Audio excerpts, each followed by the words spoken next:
In physical chemistry, it is important to distinguish intensive properties, which are properties that are independent of the amount of material in the system, from extensive properties, which are properties that are directly proportional to the amount of material.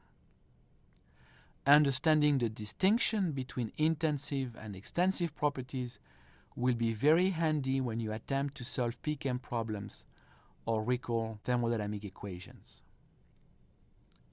To illustrate these concepts, let us imagine that you are given two identical glasses and a pitcher filled with water. You pour water in both glasses, filling the first to the rim and the second to the halfway mark. Obviously, the water is at the same temperature and at the same pressure in both glasses. And the water density and molar mass are the same in both glasses as well. So temperature, pressure, density, and molar mass are state properties that are independent of the amount of water considered. These properties are intensive properties. Now, let us compare the volume, the mass, and the number of moles of water in each glass. Common sense tells you that the volume, the mass, and the number of moles of water are twice as large in the full glass of water than in the half-filled glass of water. So the mass, the volume, and the number of moles are state properties that are directly proportional to the amount of material. Hence, they are extensive properties. The energy is also an extensive property. Think about the kinetic energy of an object of mass m moving at a speed c. Its kinetic energy is equal to half of mc squared. If you double the size of the object, you double its mass and you double its kinetic energy.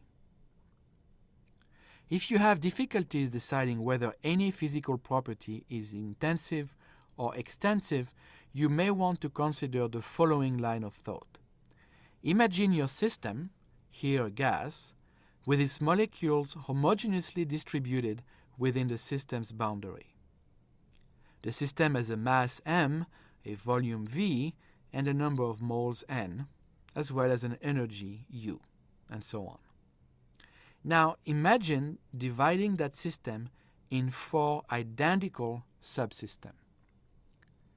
Each subsystem is characterized by a volume v over 4, a mass m over 4, a number of moles n over 4, and an energy u over 4.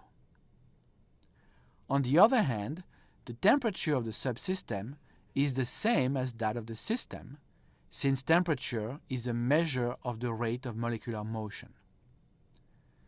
Let us now compare the pressure in the system with the pressure in the subsystem.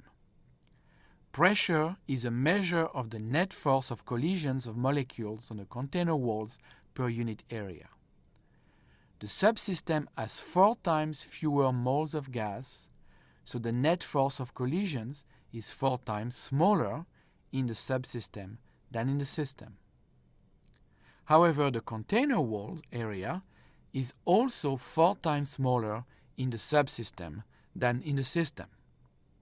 So the pressure in the system is F over A, and in the subsystem is F over 4 divided by A over 4, which is also F over A. Hence, the pressure is independent of the size of the system. Consider now a gas mixture containing small green molecules and large red molecules, and ask yourself if the mole fraction is an extensive or an intensive property. Assuming your system is at equilibrium, therefore your system is homogeneous, then you can see that the mole fraction of large red molecules, that is the ratio of the number of red molecules to the total number of molecules, is the same in the system and in the subsystem. Since the mole fraction does not depend on the total amount of material in the system, it is an intensive property. To consolidate your understanding of the concept of extensive and intensive properties, think about and memorize the following 6 rules. To make sure you have developed a full grasp of these concepts, you should combine properties listed on the previous slides to obtain other properties listed on that slide, and ensure that these rules are always obeyed. Here are the 6 rules. The product or the ratio of 2 intensive properties is intensive. The ratio of 2 extensive properties is intensive. The product of an extensive property with an intensive property is extensive.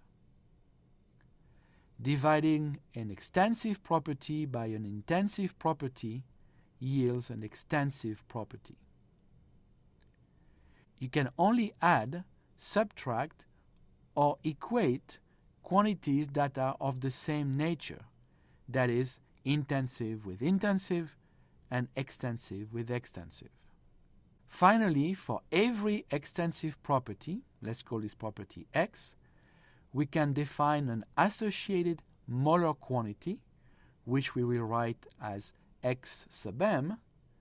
X sub m is an intensive property and is defined by X equals n times X sub m. For example, the mass m of a sample is extensive, and the related molar mass, uppercase M, is intensive.